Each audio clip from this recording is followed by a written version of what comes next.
संघर्ष के दौरान कोई जबर करते आ, जबर जिहो जिहा करनगे इहो जिहा असीं सहण नूं तैयार आ कि जिहड़े छांटी कीते हुए काम आ उन्हां नूं बिना शर्त बहाल किया जाए। पर सरकार ते मैनेजमेंट साडे ते जबर कर रही आ। DSP नूं आप बकायदा तौर ते माफ़ी भी मंगनी पई है भी ये गलत होया। जे वो प्रपोजल ते फुੱਲ नहीं चढ़ाउणगे तां आउण वाले समय दे विच साडे परिवार ते साडे बच्चे ते नाल साडे वर्कर साथी आउण वाले समय 'ਚ तिखा संघर्ष करनगे। जिन्ना भी साडा पैसा पेंडिंग पिया है EPF दा एरियल बाउंस ਉਹ ਅਸੀਂ ਆਪਦਾ ਲੈ ਕੇ ਹਟਾਂਗੇ। ਚਾਹੇ ਜਿਹੋ ਜਿਹਾ ਕਦਮ ਸਾਨੂੰ ਪੁੱਟਣਾ ਪਏ ਅਸੀਂ ਪੁੱਟਾਂਗੇ।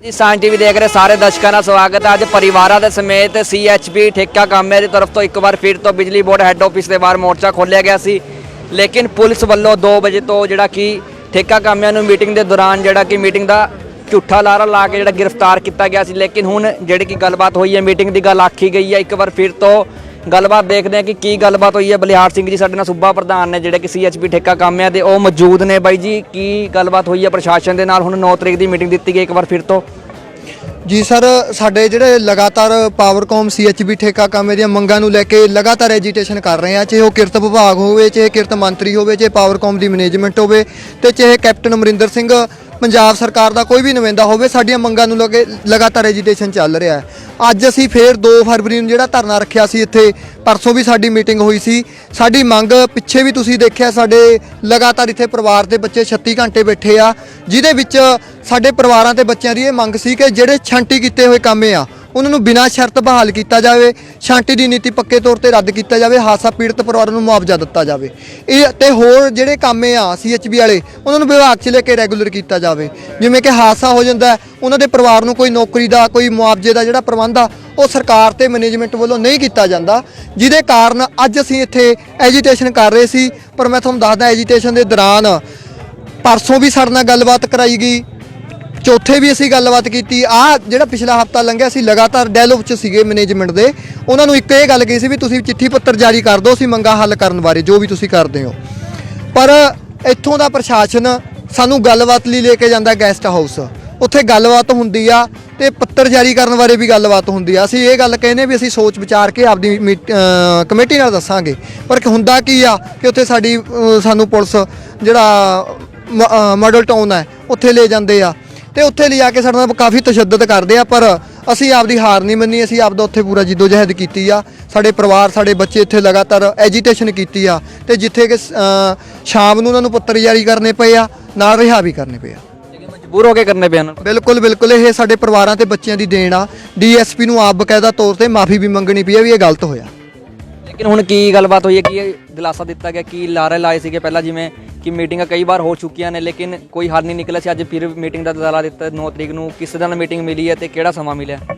सानू एक जिहड़ी कमेटी आ उन्होंने कमेटी बनाई आ, उन्होंने सानू भी कह के तुसीं प्रपोजल बना के दो भी किन्ने किवें बंदे नूं एडजस्टमेंट करिए ते कित्थे कित्थे करिए, भी बिजली बोर्ड काम किवें जिवें मेंटेनेंस दा काम आ, होर कोई काम करना कोई मीटर रीडर दा काम आ, ਉਹ ਸਾਨੂੰ ਉਹਨਾਂ ਨੇ ਕਿਹਾ।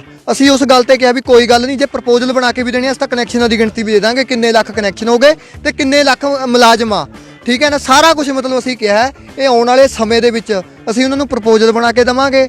ਜੇ ਉਹ ਪ੍ਰਪੋਜ਼ਲ ਤੇ ਫੁੱਲ ਨਹੀਂ ਚੜਾਉਣਗੇ ਤਾਂ ਆਉਣ ਵਾਲੇ ਸਮੇਂ ਦੇ ਵਿੱਚ ਸਾਡੇ ਪਰਿਵਾਰ ਤੇ ਸਾਡੇ ਬੱਚੇ ਤੇ ਨਾਲ ਸਾਡੇ ਵਰਕਰ ਸਾਥੀ ਆਉਣ ਵਾਲੇ ਸਮੇਂ 'ਚ ਤਿੱਖਾ ਸੰਘਰਸ਼ ਕਰਨਗੇ। ਲੇਕਿਨ ਜਿਹੜੀ ਇਹ ਗੱਲਬਾਤ ਹੁਣ ਕੀਤੀ ਹੈ ਪਹਿਲਾਂ ਵੀ ਕਰ ਸਕਦੇ ਸੀਗੇ, ਥਾਣੇ ਕਿਉਂ ਲਿਜਾਇਆ ਗਿਆ? ਕੀ ਲੱਗਦਾ ਕਿ ਜਾਣਬੁੱਝ ਕੇ ਜਿਹੜਾ ਕਿ ਕਾਮਿਆਂ ਨੂੰ ਜਿਹੜਾ ਕਿ ਤੰਗ ਪਰੇਸ਼ਾਨ ਕੀਤਾ ਜਾ ਰਿਹਾ, ਇਸ ਤਰ੍ਹਾਂ ਦੇ ਜਿਹੜੀ ਨੀਤੀਆਂ ਅਪਣਾਈਆਂ ਜਾ ਰਹੀਆਂ ਸਰਕਾਰ ਵੱਲੋਂ?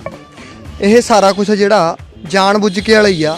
ਹਰਾਸਮੈਂਟ ਕੀਤਾ ਹੈ ਸਾਡੇ ਪਰਿਵਾਰਾਂ ਨੂੰ ਕੀਤਾ। ਜੇ ਇਹੀ ਚੀਜ਼ ਪਹਿਲਾਂ ਲਿਖ ਕੇ ਦੇ ਦਿੰਦੇ ਤਾਂ ਸਾਡੇ ਪਰਿਵਾਰ ਮਤਲਬ ਟਾਈਮ ਨਾਲ ਚੱਲ ਜਾਂਦੇ, ਠੰਡ ਦੇ ਤੋਂ ਇੱਥੇ ਨਾ ਬਹਿੰਦੇ, ਬੱਚੇ ਵੀ ਨਾਲ ਨੇ ਛੋਟੇ ਛੋਟੇ। ਪਰ ਸਰਕਾਰ ਤੇ ਮੈਨੇਜਮੈਂਟ ਸਾਡੇ ਤੇ ਜ਼ਬਰ ਕਰ ਰਹੀ ਆ। ਪਰ ਅਸੀਂ ਵੀ ਇਹ ਦਾਅਵੇ ਨਾਲ ਕਹਿੰਦੇ ਆ ਵੀ ਸੰਘਰਸ਼ ਆ ਜਿਹੜਾ ਉਹਨਾਂ ਦਾ ਸੰਘਰਸ਼ ਦੇ ਦੌਰਾਨ ਕੋਈ ਜ਼ਬਰ ਕਰਦੇ ਆ, ਉਹ ਜ਼ਬਰ ਜਿਹੋ ਜਿਹਾ ਕਰਨਗੇ ਇਹੋ ਜਿਹਾ ਅਸੀਂ ਸਹਿਣ ਨੂੰ ਤਿਆਰ ਆ।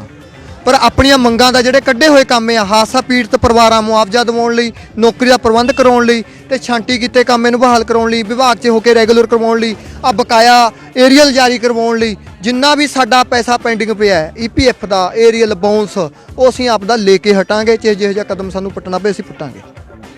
ਜਿਸ ਤਰ੍ਹਾਂ ਤੁਸੀਂ ਸੁਣਿਆ ਹੈਗਾ ਕਿ ਭਾਵੇਂ ਜਿੰਨੀਆਂ ਮਰਜ਼ੀਆਂ ਮੀਟਿੰਗਾਂ ਹੋ ਜਾਣ, ਭਾਵੇਂ ਜਿੰਨੇ ਮਰਜ਼ੀ ਧਰਨੇ ਲਾਉਣੇ ਪੈਣ, ਲੇਕਿਨ ਆਪਣੀ ਮੰਗਾਂ ਨੇ ਜੋ ਉਹ ਮਨਵਾ ਕੇ ਹੀ ਇੱਥੋਂ ਦੀ ਕੰਮ ਹੈ ਜਿਹੜੇ ਕਿ ਇੱਥੋਂ ਦੀ ਜਿਹੜਾ ਆਪਣੀ ਨੌਕਰੀਆਂ ਨੂੰ ਜੁਆਇਨ ਕਰਨਗੇ, ਜਿਹੜੇ ਛਾਂਟੀਆਂ ਕੀਤੀਆਂ ਗਈਆਂ ਨੇ ਉਹ ਬੰਦ ਕਰਵਾਉਣਗੇ। ਇਹੋ ਮੰਗਾਂ ਨੂੰ ਲੈ ਕੇ ਅੱਜ ਉਰੇ ਪਟਿਆਲਾ ਦੇ ਵਿੱਚ ਪਹੁੰਚੇ ਸੀ। ਇਹਨਾਂ ਦੇ ਵੱਲੋਂ ਦੱਸਿਆ ਗਿਆ ਕਿ ਮੀਟਿੰਗ ਦੇ ਦੌਰਾਨ ਜਿਹੜਾ ਕੰਮ ਹੈ ਇਹਨੂੰ ਥਾਣੇ ਵਿੱਚ ਲਿਜਾਂਦਾ ਗਿਆ ਤੇ ਉੱਥੇ ਤਸਦੀਕ ਕੀਤਾ ਗਿਆ ਪੁਲਿਸ ਦੇ ਵੱਲੋਂ, ਜਿਹੜਾ ਕਿ ਇਹਨਾਂ ਦੇ ਉੱਪਰ ਜਿਹੜੇ ਕਿ ਕਾਰਵਾਈ ਕੀਤੀ ਗਈ ਸੀ। ਸਖਤ ਕਾਰਵਾਈ ਤੋਂ ਬਾਅਦ ਜਿਹੜਾ ਕਿ ਹੁਣ ਮੀਟਿੰਗ ਦਿਲਵਾਈ ਗਈ ਹੈ। ਦੇਖਣਾ ਹੋਵੇਗਾ ਕਿ 9 ਤਰੀਕ ਦੀ ਮੀਟਿੰਗ ਦੇ ਵਿੱਚ ਕੀ ਕਾਮਿਆਂ ਦੇ ਨਾਲ ਮੀਟਿੰਗ ਦੇ ਵਿੱਚ ਹੱਲ ਹੁੰਦਾ ਹੈ। ਜਿਹੜੀ ਮੈਂਬਰੀ ਕਮੇਟੀ ਦੀ ਗੱਲ ਆਖੀ ਗਈ ਹੈ, ਦੇਖਣਾ ਹੋਵੇਗਾ ਕੀ ਹੱਲ ਨਿਕਲਦਾ। ਪਟਿਆਲਾ ਤੋਂ ਸਾਨ ਟੀਵੀ ਦੇ ਲਈ ਕਵਲਜੀਤ ਕੰਬੋਜ।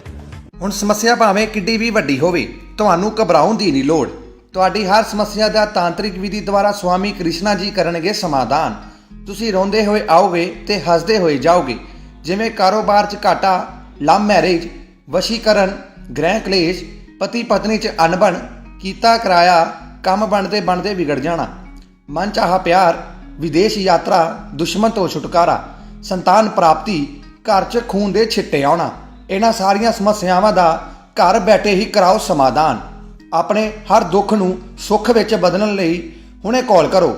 ਇੱਕ ਫੋਨ ਤੁਹਾਡੀ ਜ਼ਿੰਦਗੀ ਬਦਲ ਸਕਦਾ ਹੈ। Phone number 9968 37893।